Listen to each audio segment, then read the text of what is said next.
చిన్న జబ్బు వస్తేనే అల్లాడిపోతున్నవే. పాపం అనే జబ్బు చాలా భయంకరమైంది. సిక్నెస్ కంటే సిన్ చాలా ఘోరమైంది.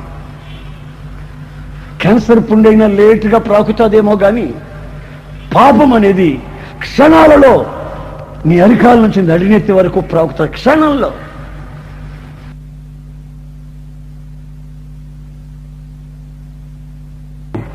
దేవునికి దూరం చేస్తా వస్తుంది, దేవునికి దూరం చేసేస్తా వస్తుంది. నీవు కన్నీళ్లతో ఏడవాలి. నా ప్రభువైన యేసుక్రీస్తు గెత్సెమనే తోటలో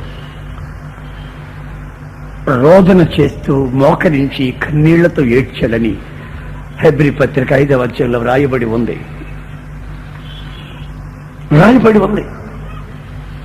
మరి నువ్వు ఏడుస్తున్నావా? నీవు ఆ కన్నీటి ఆ ఏడుపు నీకు కలుగుతుందా?